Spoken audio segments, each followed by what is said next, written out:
Сегодня премьер-министр Черномырдин зачитал командиру боевиков Шамилю Басаеву заявление правительства России. В обмен на освобождение заложников Москва прекращает боевые действия в Чечне, начинает переговоры в Грозном.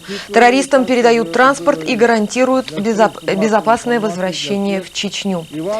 Перед этим Басаев зачитал свое заявление с 3 условиями освобождения заложников. Первое – прекратить боевые действия в Чечне. Второе – начать официальные переговоры с чеченскими боевиками, которые от Грозного возглавит бывший прокурор Чечни Усман Имаев. Третье – оказать помощь с организацией транспорта для всей группы Басаева. В случае выполнения этих требований Басаев готов освободить сначала 100 женщин и 100 детей, а затем и остальных заложников. Через некоторое время премьер-министр прочитал Басаеву правительственное заявление, в котором дан ответ на условия Басаева. Все они приняты. А сейчас подробности того, что происходило сегодня в Доме правительства. Алло, это Басаев. Как вы меня слышите? Черномырдин с вами говорить будет. Первый телефонный разговор Черномырдина из правительственного Белого дома в Москве с Шамилем Басаевым состоялся сегодня около 3 часов ночи. Черномырдин заявил, что готов добиваться немедленного освобождения всех заложников. Кабинет министров принял практически все требования Басаева. Единственное, на что не пошел премьер, так это на общероссийский референдум о статусе Чечни. После этого Басаев попросил тайм-аут. В 11:07 утра Черномырдин вновь разговаривал с Басаевым. Стороны уточняли свои позиции. Окончательный телефонный разговор состоялся в 3 часа 10 минут пополудни. Алло, это Черномырдин. Добрый день еще раз. Значит, все, о чем мы говорили, мы получили вот то заявление, которое вы сделали. Мы обсудили сейчас все эти вопросы, как я вам и обещал и говорил. Сейчас вот подготовил это заявление правительства официальное. Я его сейчас передаю и зачитываю, и так, чтобы это было для средств массовой информации, для всех. И вам его сейчас вручат. Я его прям прочитаю, чтобы вы прослушали на слух, и через несколько минут вам его подвезут. В целях освобождения, заявление правительства Российской Федерации.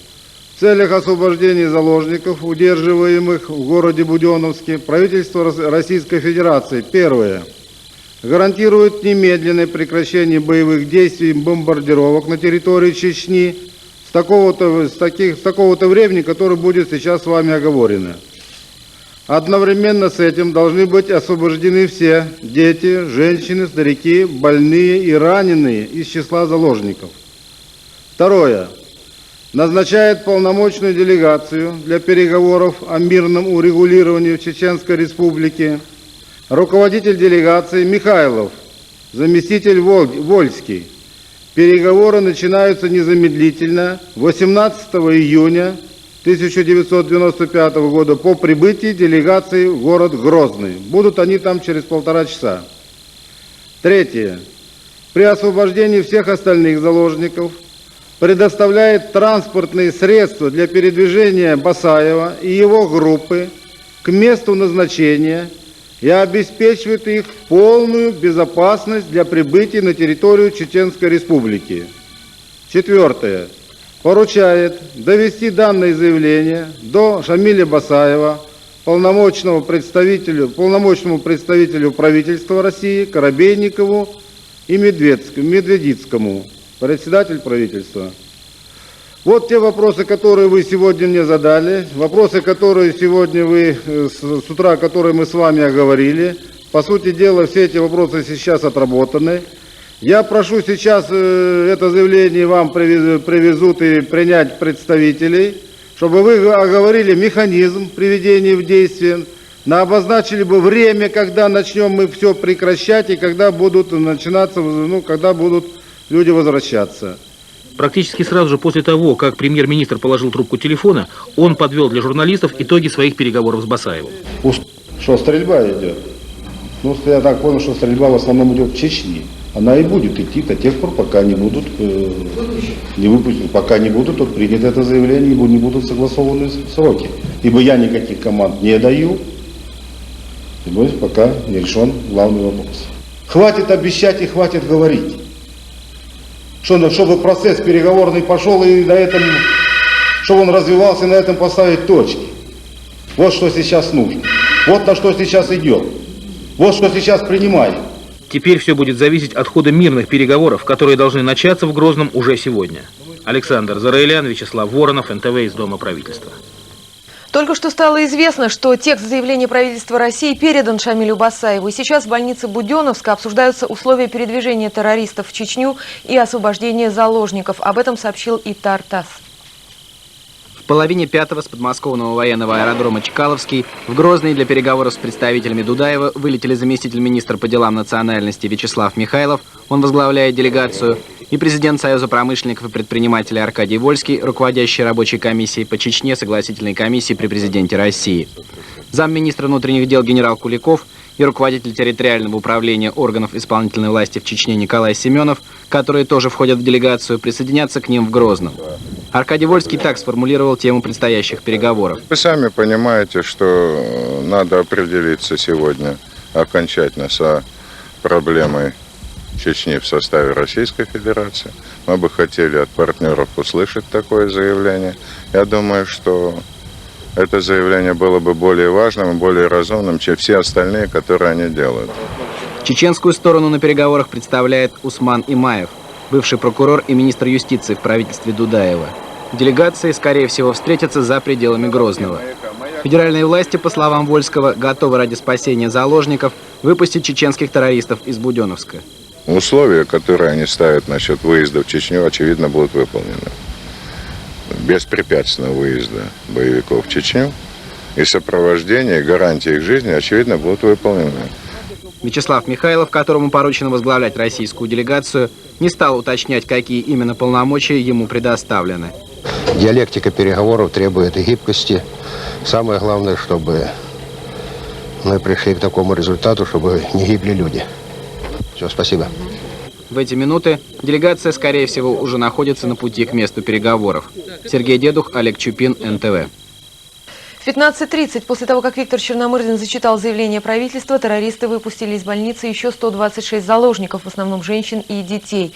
Были переданы 4 тяжело раненых и тело погибшего сотрудника группы «Альфа».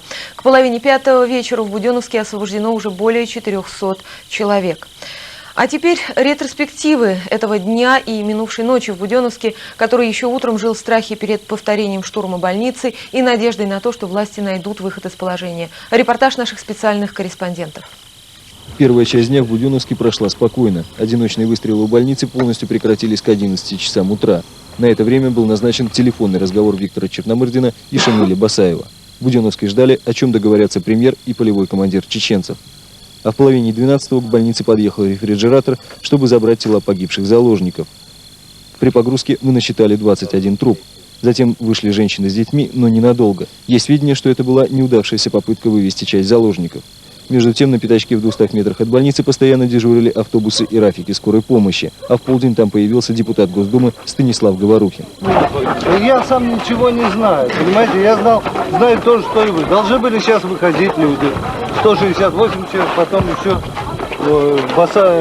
Басаев должен был выйти.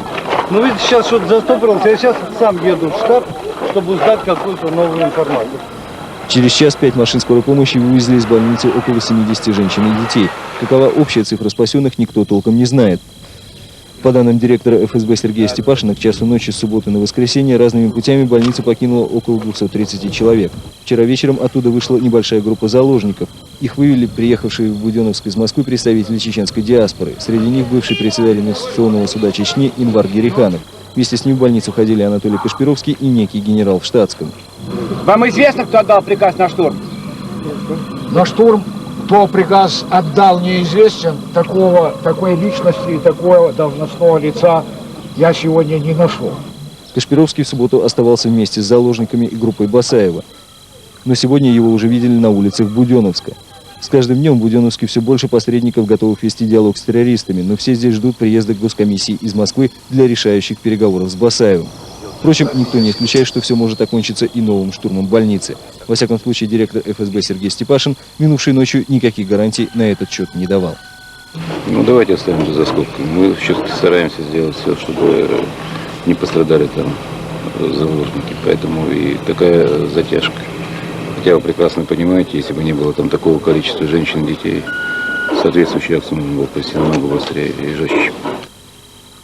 Александр Хабаров, Константин Гутин, Алексей Томилов, телекомпания НТВ из Буденновска.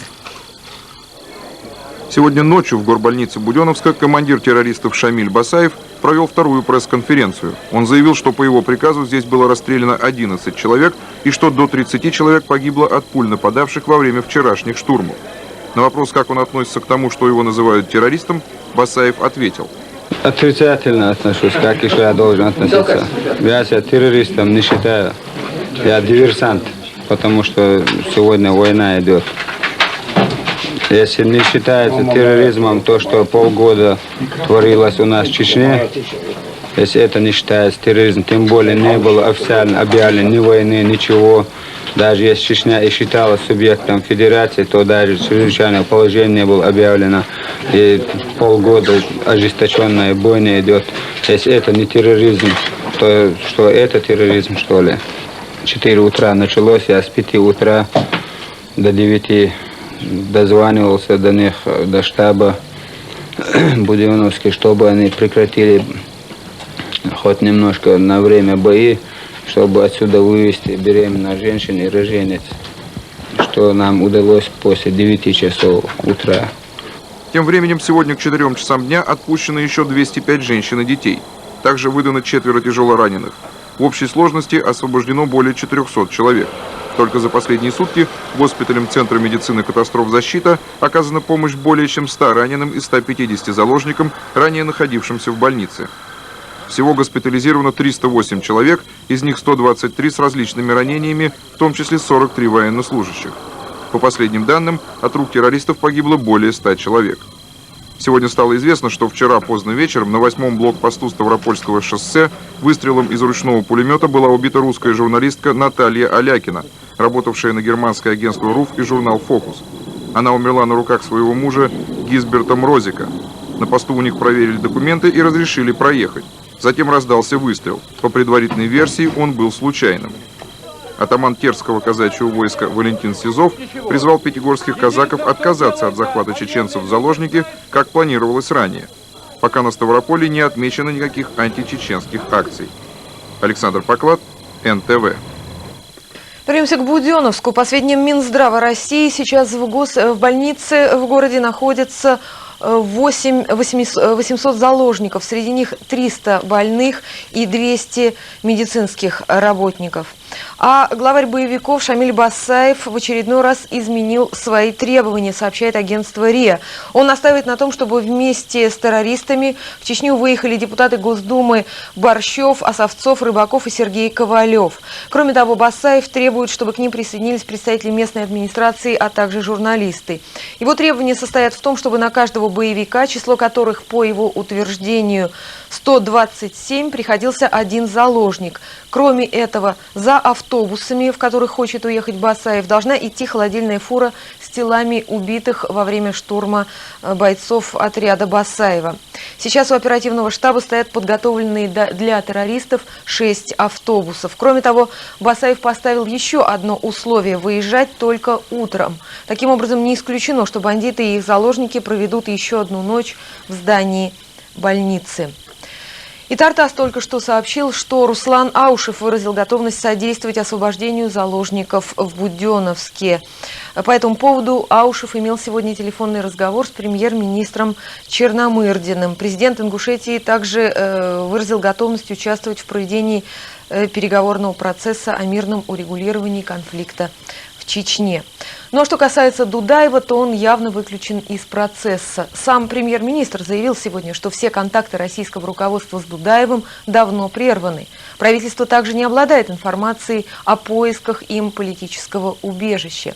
А в Турции сегодня опровергли сообщения, сделанные со ссылкой на вчерашнее заявление президента Ельцина о том, что Дудаев якобы получил согласие Анкары на приют в этой стране. Из Галифакса Ельцина в его резиденции посетил президент США Билл Клинтон. На совместной пресс-конференции Ельцин заявил, что позиция Клинтона по чеченской проблеме неизменна. Мой друг Билл Клинтон никогда не шатался в своих мнениях. Он был всегда, так сказать, одного мнения. Он поддерживал Россию и президента Ельцина. Ельцин назвал Чечню центром мирового терроризма, подкупа, коррупции и мафии. По словам президента, трагедия в Буденновске заставила лидеров «семерки» изменить свое мнение о российских методах разрешения чеченского кризиса. Так с ними надо и поступать, потому что это оголтелые бандиты, понимаешь, с черными повязками. На предложение Думы поехать в Буденновск Ельцин ответил, что это было бы ошибкой, ведь в таком случае он сам стал бы заложником бандитов. Билл Клинтон подтвердил, что Соединенные Штаты всегда считали Чечню частью России, и решение этой проблемы видели в рамках Российской Конституции. По мнению Клинтона, терроризм плох везде, и в Оклахоме, и в Буденновске. С ним необходимо бороться. Однако, по словам Клинтона, демократические страны должны стремиться решать все проблемы политическим путем. Несмотря на почти полное единодушие, российские и американские коллеги продолжают спорить о возможном расширении НАТО на восток. Второго внеочередного съезда партии «Демократический выбор России» была скорректирована сегодня в связи с событиями в Буденновске. Отметив, что происходящее в этом городе неразрывно связано с решением чеченского конфликта в целом, Егор Гайдар заявил, что некомпетентность некоторых государственных деятелей во многом способствовала трагедии в Буденновске. Однако, как признался Егор Гайдар в интервью нашей телекомпании, его позиция по отношению к федеральным властям за последние сутки претерпела существенные изменения. И связано это с началом переговоров между премьер-министром Виктором Черномырдиным и главарем террористов Шамилем Басаевым. Я рад тому, что правительство отказалось от принципа ни при каких условиях и целых никаких жизней нет переговорам с террористами. В такой ситуации просто обязано вести переговоры. Поддерживали вы идею срочного немедленного выезда на место и Черномырдина, и Ельцина? Я не знаю, нужно ли туда быть одновременно и Ельцину, и Черномырдину. Но вообще, честно говоря, в такой ситуации, когда видишь такие переговоры, мне показалось, что их надо вести не по телефону, а на месте. Что же касается позиции Егора Гайдара по отношению к силовым министрам и правительству в целом, то лидер выборосов намерен решать эти вопросы лишь после полного освобождения заложников. Но не политический терроризм. Иначе они бы не стреляли по людям от живота в самом начале, еще до того, как выдвинули условия. Не ставили бы себя в ситуацию, когда их не воспринимают как людей, выдвигающих политические требования, заявил Сатаров в интервью Интерфаксу. Напомню вам, что Басаев тоже не считает себя террористом, как он заявил сегодня на пресс-конференции. На вопрос, как скажутся события в Буденновске на рейтинге президента России, помощник президента Сатаров ответил, что это зависит от того, какие решения примет президент и как закончатся эти события. По мнению Сатарова, если 21 июня Госдума проголосует за вотум недоверия правительства, это повлияет на ситуацию в стране, но не фатально.